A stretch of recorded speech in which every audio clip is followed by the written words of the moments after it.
Bonsoir mesdames, bonsoir messieurs, merci de votre fidélité. Voici le journal de l'économie. La raffinerie Dangote a commencé à produire de l'essence et devrait mettre les premiers volumes de ce carburant sur le marché dans quelques jours, ont annoncé des dirigeants du groupe du milliardaire nigérian Aliko Dangote hier mardi 3 septembre. La raffinerie de pétrole Dangote remplit ses réservoirs d'essence. D'ici ce week-end, elle commencera à distribuer ses carburants, a déclaré le vice-président de Dangote Industries pour le pétrole et le gaz. Selon les prévisions du cabinet de conseil Énergie Aspect, la raffinerie Dangote devrait produire environ 90 000 barils d'essence par jour au quatrième trimestre 2024, avant d'atteindre près de 250 000 barils au second semestre 2025.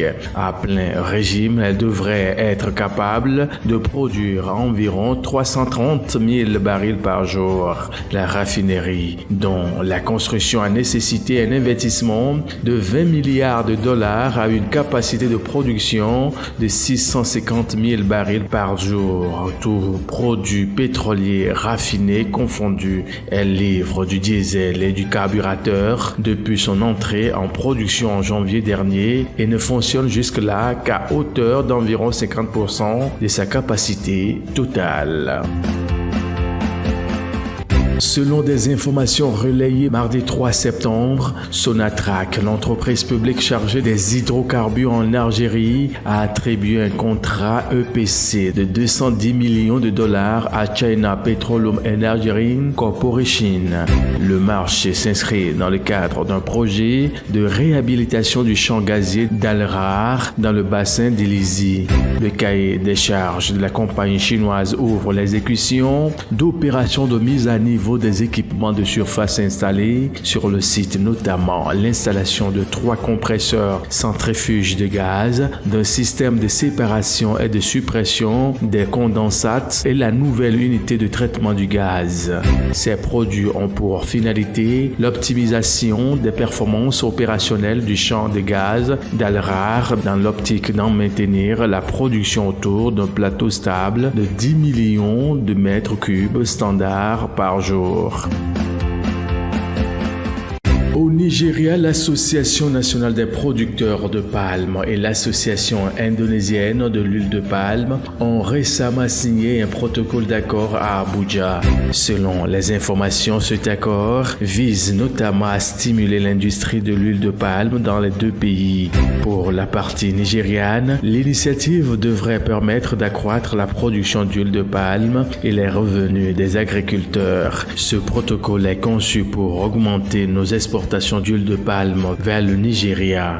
Grâce à l'expertise de l'Indonésie et à la position géographique avantageuse du Nigeria, le partenariat devrait entraîner une croissance substantielle des industries de l'huile de palme des deux pays, a déclaré pour sa part Lolita Bagun, secrétaire générale adjointe de GAPKI. Pour rappel, le Nigeria est le 5e producteur mondial d'huile de palme derrière l'Indonésie, la Malaisie, la Thaïlande et la Colombie. Au Kenya, l'importation de sucre est interdite depuis le 22 août dernier et ce jusqu'à nouvel ordre.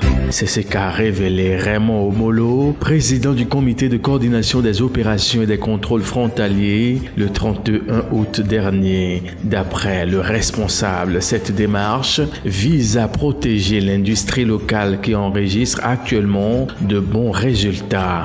Selon les données officielles, la production locale de sucre a augmenté de 30% sur le premier semestre de l'année 2024 pour s'établir à 384 552 tonnes. Il faut noter que l'industrie sucrière kenyane s'est renforcée avec l'entrée en service à la fin d'année 2023 d'une nouvelle usine, la West Valley Sugar Factory, dans le comté de Kericho, portant à 15 le nombre total de sucreries actives dans le pays. Au Kenya, la consommation de sucre s'élève à près de 1,2 million de tonnes par an. Bouclons avec cette information des sources proches de l'Organisation des pays exportateurs de pétrole et alliés qui ont annoncé le samedi 31 août dernier que l'Alliance envisage une augmentation de la production commune d'or noir d'environ 180 000 barils par jour à partir de ce mois de septembre.